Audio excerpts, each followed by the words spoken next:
a gut punch. That's my point. No pressure for Brandon Cooks. It's sort of anybody. like the Golden State Warriors and Cleveland Cavaliers. It's like, well, let's just get to it. Let's just get to the Patriots whipping somebody in the AFC title game. Who are they playing in the Super Bowl? It seems like such.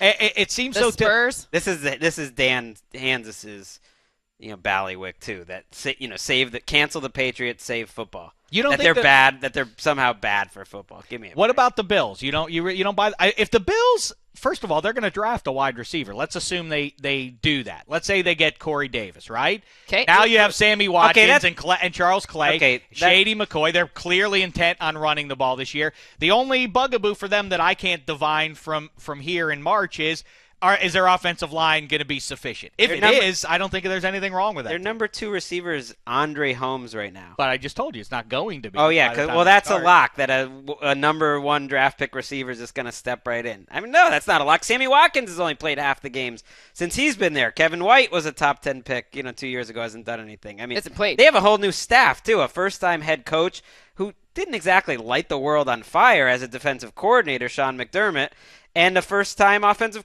coordinator. I guess Rick Dennison has been an offensive coordinator before, but it's never been like his offense. It's always been Gary Kubiak's offense. So I don't know. If anything, I think they'll take a step backward. All right, maybe if you're right, then then that makes the Patriots more of a favorite than I already had them. But I do think the Dolphins are not jive. I don't think that was Dolphins a mirage. could do it. I think they're going to be good. And I think They're a mirage.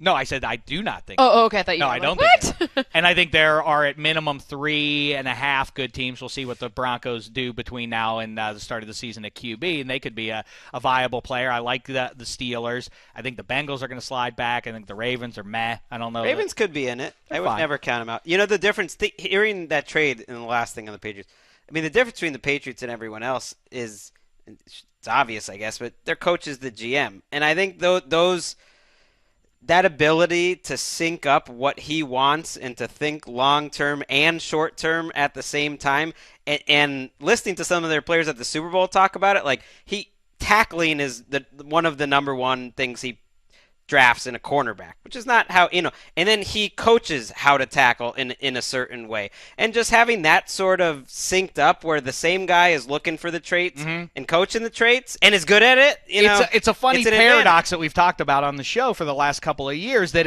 at the same time it is both so obvious what he does. Yes, fundamentals. Do your job. Don't worry about doing anything else. Just you have to learn how not to lose before you learn how to win. But it's not platitudes. No, it's not those platitudes. It's more, hey, listen, just do exactly what I'm telling you and nothing else. Right. Just narrow-minded focus. This is the only technique you must practice for the next 60 minutes for us to succeed. They do that, and it's all the day. How does he do it? It somehow remains a mystery. And apparently, according to a lot of the experts I talked to about it, it has to do with trading on the egos of their foes. 100%. That offensive coordinators can't resist calling plays, even though they know it's not a good idea. That quarterbacks will eventually try to force a throw that they know is unwise. Yeah, and it all trades on that. I mean, that Atlanta game, they let them lose. They didn't win. They let them lose. But the thing that's interesting is good teams, like this is my rule of thumb, and it's very much true. Good teams, there's a great cohesion between the GM or whomever is making the personnel decisions and the coach. So you have to have great teachers. There's a lot of great assets in this draft.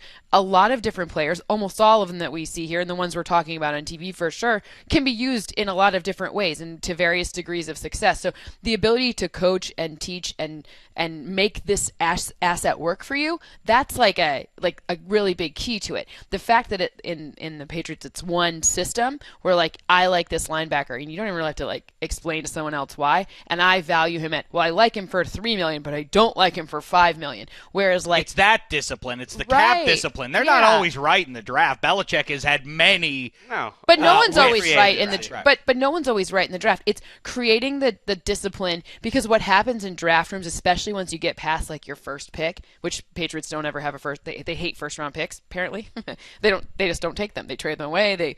Sometimes they don't on purpose, but they don't take first round picks. But it's once you're past the first or second pick that you want, it becomes like this thing, and you're thinking, you see these people stress out best available, or do I do safe? And teams who stay disciplined and have a draft board with only 50 or so main players on it, those are the guys who are they have a better vision for their team. Some teams have 200 people, almost the entire draft on their draft board. So it's just too many decisions all at once, and they've got a few minutes, and they're, oh my, well, I think, you know what, the next guy here, he's going to want to take this wide receiver. He's not going to be available if I don't take him. And it's just chaos. So this is who you need in the League of Leagues. League of Leagues. Well, draft. you know, Right. one thing that could be the final nail for the rest of the AFC is if Jimmy Garoppolo does in fact get traded away, and you know we can debate. Well, first, real quick on that. What's your? I mean, I guess we're all crystal balling it. Is there any reason to think Tom Brady's just going to buck history and be good for 3 more seasons? Is there any reason to think that or not to think that? Is there any reason to think that he will? Yes, I think he will. Because why? Because people conditioning is that much better now than it was when Warren Moon. I think it's because because he doesn't need any strawberries. No, but he doesn't. But apparently, to me, it's the type of offense that they play. If you're not taking as many